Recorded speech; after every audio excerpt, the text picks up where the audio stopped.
The following video is me doing the initial 132.16 initial ascertaining whether the support for alterations and additions to a circuit is sufficient. 132.16 initial survey.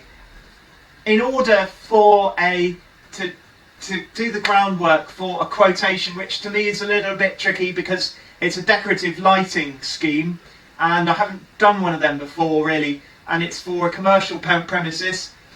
So it's just I'm following myself around with the camera on this little journey of discovery in order to be able to make up a quote hopefully later this afternoon.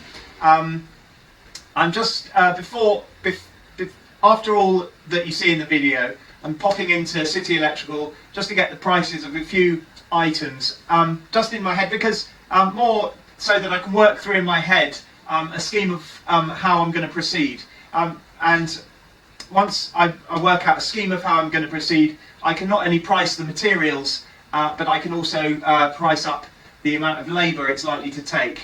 And so just get a rough idea or an estimate for the customer, and also a picture of what the estimate's for, an idea of where we're going with this decorative scheme. And it's not much good if I can't communicate it to him. So it might mean that we have a bit of a mock-up and some components as well, some componentry to show him, which I'll go around and collect this afternoon hopefully. It's about 3:30 now, so I haven't got a lot of time, but I'll just post this video up now for what it's worth, which isn't worth very much, and yeah, see how we get on.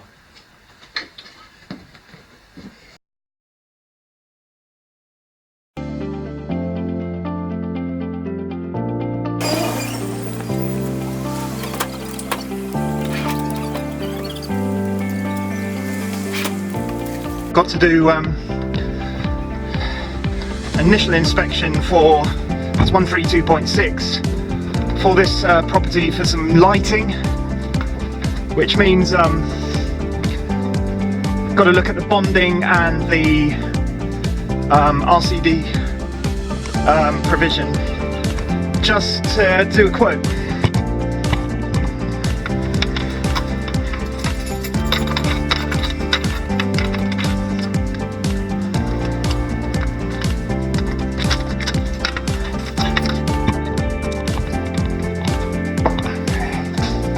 So I know that the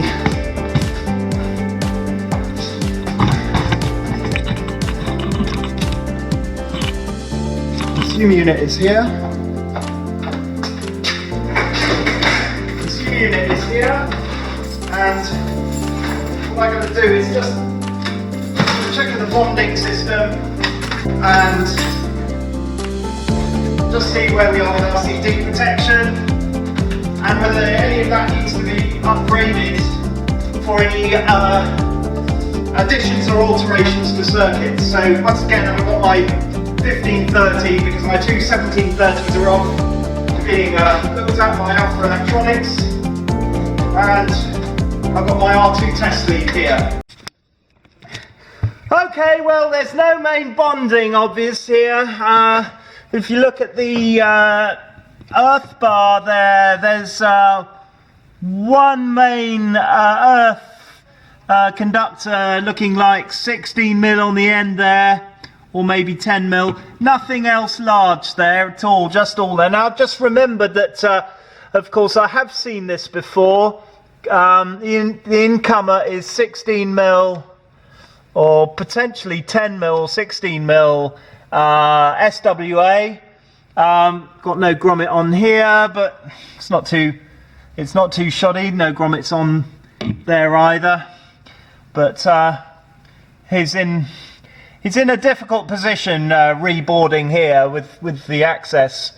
So it's not too bad a job really. I know it's not clean. I remember coming in here a year ago and finding that some of these terminals weren't tight. When I tightened them all up, it was arcing, and yeah, he was having flashing light syndrome. So yeah, so it wasn't possibly the best job. but there certainly doesn't seem to be any bonding on here. I'm going to test it with the R2 test lead and just see what the water and gas brings up, even though I can't visually inspect anything at the moment because there's nothing there. There's possibly another board in the building, so we'll see what the reading is.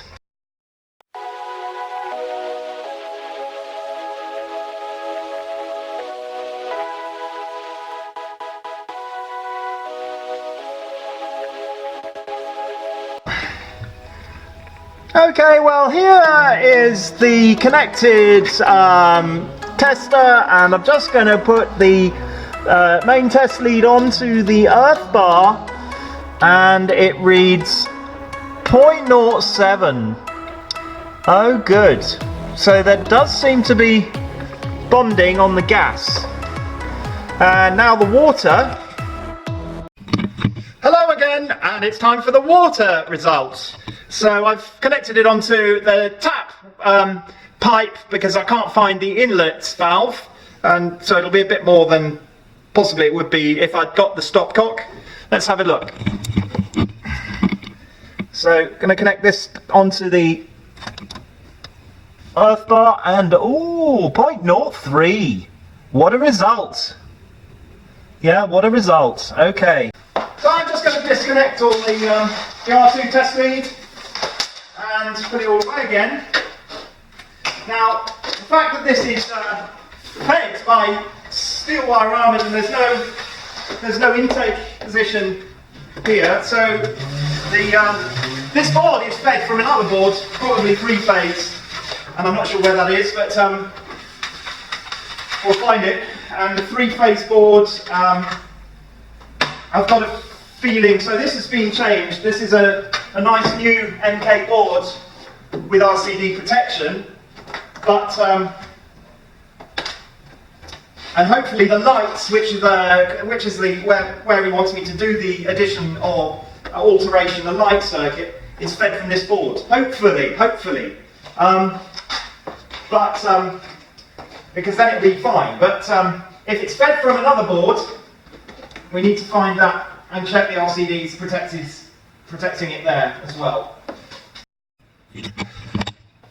Well, another thing I've got to look at is obviously check that board actually with the RCDs does operate the lights. So I've turned all the lights on. We've got here and all the down lights and the side lights, wall lights.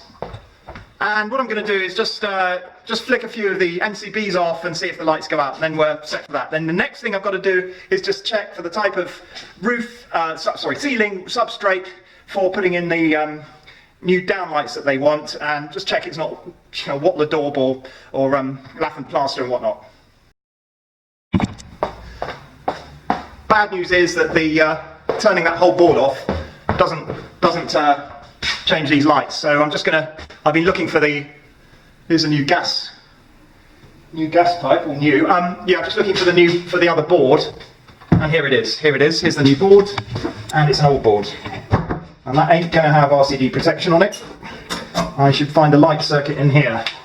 So what we've got is restaurant fuse board by Fire Exit there, which is 63 amps. Another first 4 fuse boards.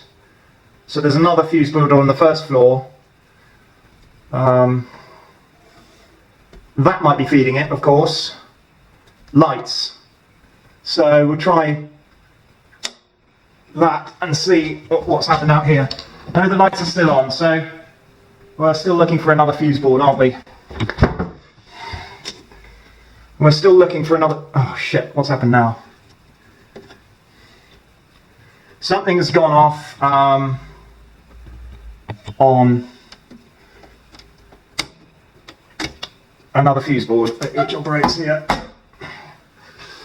Ah, that's all it is. It's PIR.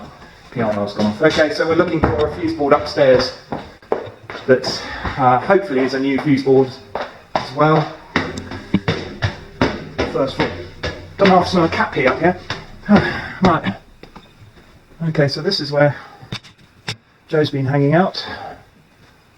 See where we can find a fuse board. First floor fuse board. unlikely to be back here in the bathroom, but there is a loft space I can see. Oh, there we go, another MK board up there.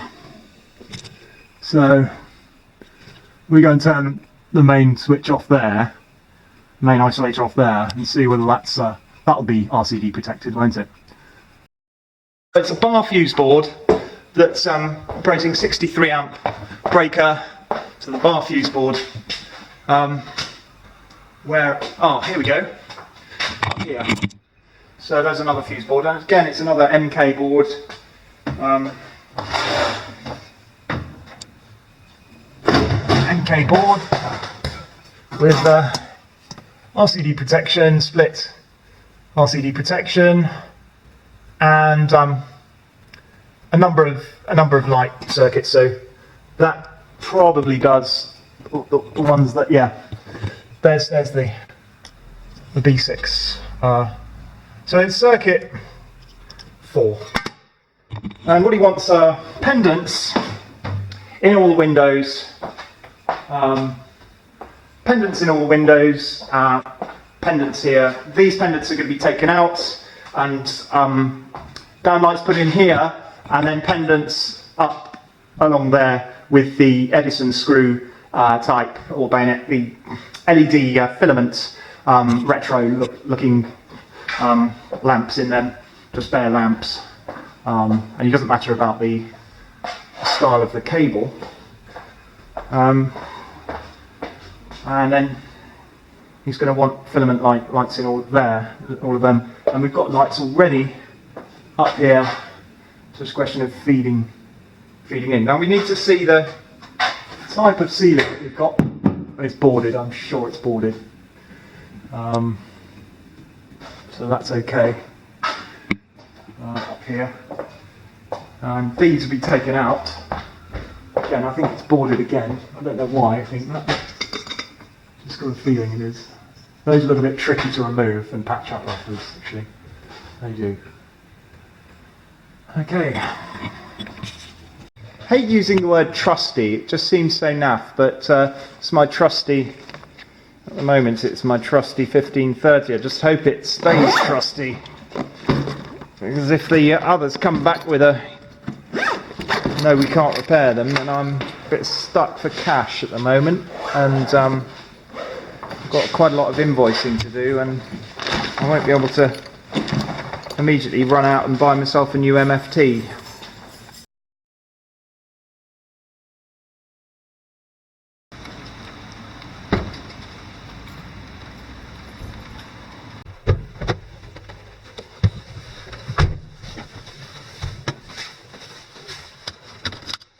I'm going to the next door village to go and look at a cafe for a quotation. Really, the restaurant that I'm doing a quotation for wants a similar look to a cafe in the next door village. So that's why I'm going there, and we'll see if we can get some footage of that and come back with some ideas. This is a local firm, Lamp Spares, that does ES fit and screw lamp holders and fabric covered cables, cables made of rope, cables made of braided material, and they do bungs and vase tops and all the parts you need to make up lamp fittings. But what he seems to want to be going towards is an industrial look with conduit, using conduit and through boxes. So that's good, because it means that the cable will be surface mounted, which is a lot easier than going behind the ceiling.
So we're looking for a cafe called the Lemongrass. And what I had in mind is actually not the place. It's called Coastal Coffee. So I think it's up here at the end of here.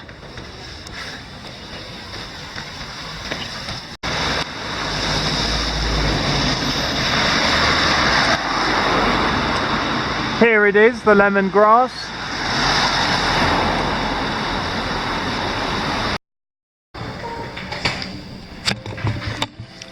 Right, so we're in the Lemongrass now, and the proprietor has let me have a look at the lighting here, and it's all it just comes straight down from the plasterboard ceiling. They don't have ceiling raisers in it, and I guess there's a lot of junction boxes just above there, and then they've used these sort of retro brass ES screw lamp holders, quite a multiplicity of them, and so there we go.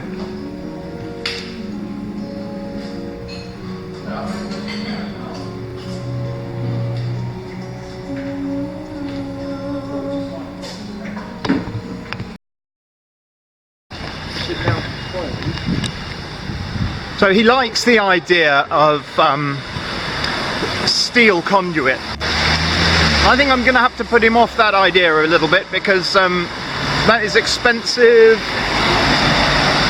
and very time consuming to put up. So we're going to look at an alternative. We'll use the steel through box fittings most probably, and then look at using PVC conduit with maybe hospital saddles, cast iron hospital saddles. Obviously they'll have to be metallic for the fire rating.